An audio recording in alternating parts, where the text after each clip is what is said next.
Biology class में आप सभी का स्वागत है। आज क्रॉस पॉलिनेशन के बारे में हम लोग अध्ययन करेंगे। क्रॉस पॉलिनेशन के पहले आप पिछला वीडियो आप देखे होंगे तो पॉलिनेशन का डिफिनीशन आपने सुना होगा। तो पॉलिनेशन का मतलब एक बार फिर से आपको बता दिया जा रहा है।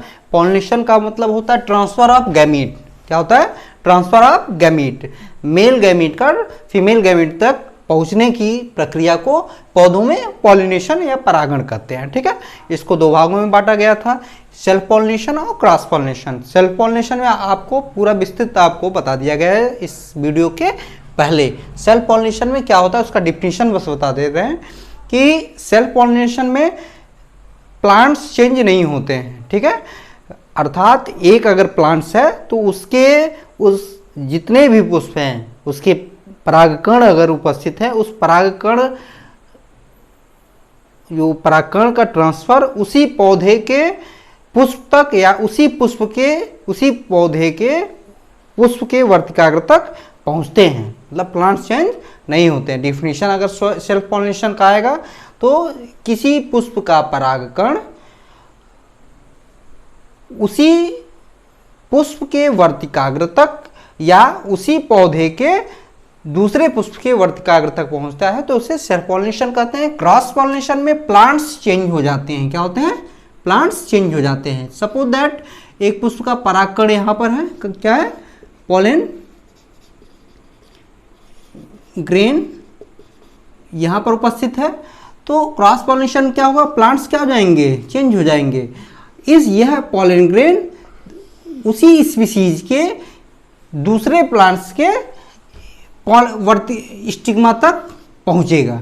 ठीक है, तो इसे क्या कहते हैं? क्रॉस पॉलिनेशन कहते हैं। क्रॉस पॉलिनेशन कहते हैं। ठीक, स्पीसीज सेम रहेगा। अगर गुड़हल का पौधा है तो गुड़हल के दूसरे पौधे के वर्तिकाग्र तक पहुंचेगा। ठीक है, क्रॉस पॉलिनेशन। अब इसकी अनुकूलता अर्थात कौन सा ऐसा कंडीशन है कि वो क्रॉस पॉलिनेशन के लिए इसको बढ़ाता है। ठीक है, तो पहला है आपको यूनिसेक्सुअलिटी। यूनिसेक्सुअलिटी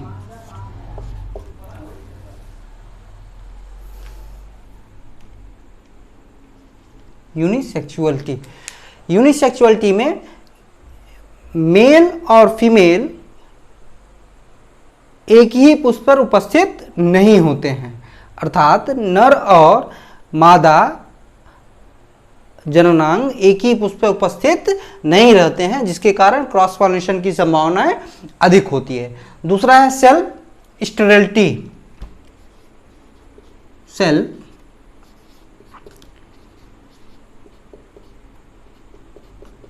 स्टेरिलिटी, इसका सेंस क्या होता है कि इसमें अगर किसी पुष्प का वर्तिकाग्र उसी पुष्प के वर्तिकाग्र तक पहुंचता है या उसी पौधे के दूसरे पुष्प के वर्तिकाग्र तक पहुंचता है तो अंकुरण नहीं होता है, पॉलिनेशन की प्रक्रिया संपन्न नहीं होती है। ठीक है, जिससे ये किसको बढ़ावा देता है? क्रॉस पॉलिनेशन को बढ़ावा देता है। सपोज दैट ये पॉलन ग्रेन है और इसी पौधे के दूसरे वर्तिकाग्र तक अगर पहुंचता है तो ये इसको एक्सेप्ट नहीं करते हैं, तो इसको क्या कहते हैं? सेल्फ स्टेरिलिटी कहते हैं। क्या कहते हैं? सेल्फ स्टेरिलिटी कहते हैं। ठीक है, तीसरा आपको ध्यान देना है डाइकोगैमी। डाइकोगैमी में क्या होता है?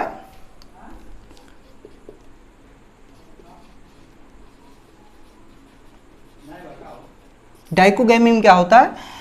मेल और फीमेल जननांग के जो परिपक्व होने का जो समय होता है वो अलग अलग होता है। क्या होता है?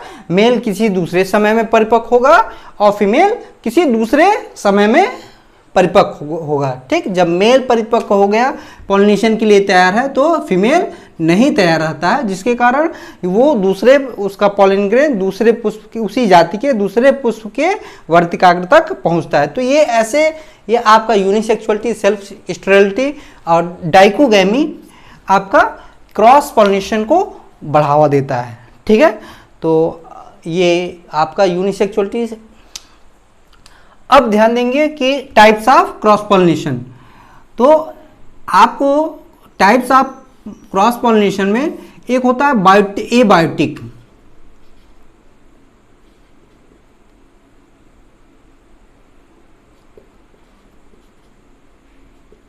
एबायोटिक, एक होता है बायोटिक।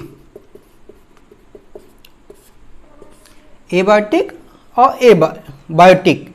एबायोटिक में आपका वायु आ गया, वायु और जल आ गए, ठीक। और बायोटिक में जंतु आ गए, क्या आ गए, जंतु आ गए, ठीक। एबायोटिक में नॉन लिविंग थिंग्स होते हैं, ठीक है, जो एजेंट होते हैं वो नॉन लिविंग होते हैं, और बायोटिक में लिविंग होते हैं, ठीक। ऐसे पॉलिनेशन, ऐसा परपरागण जिसमें एजेंट के रूप में, माध्यम के रूप में वायु होते हैं, या ऐसा पॉलिनेशन जो वायु के माध्यम से होता है उसे वायु परागण कहते हैं। ऐसा पॉलिनेशन जिसमें माध्यम के रूप में जल कार्य करता है उसे जल परागण कहते हैं। जंतु परागण में ऐसे पॉलिनेशन, ऐसे परपरागण जो पॉलिनेशन उसमें माध्यम के रूप में जंतु कार्य करते हैं उसे जंतु परागण कहते हैं, ठीक है। इसे अंग्रेजी में एनिमोफिली को वायु परागण कहते हैं, जल परागण को हाइड्रोफिली और जंतु परागण को जूफिली कहते हैं, ठीक है। अंग्रेजी का नाम ध्यान रखेंगे, एनिमोफिली मतलब वायु परागण, हाइड्रोफिली जल परागण और जूफिली जंतु परागण, ठीक। तो ये पॉलिनेशन की प्रक्रिया था, ठीक है, कि पॉलिनेशन किसे कहते हैं, ट्रांसफर ऑफ गैमीट्स, ठीक। अब इसके आगे आप फर्टिलाइजेशन, ये आपका प्री फर्टिलाइजेशन का जो पोर्शन था वो समाप्त हो गया। इसके आगे आप फर्टिलाइजेशन के बारे में हम अध्ययन करेंगे अगले वीडियो में।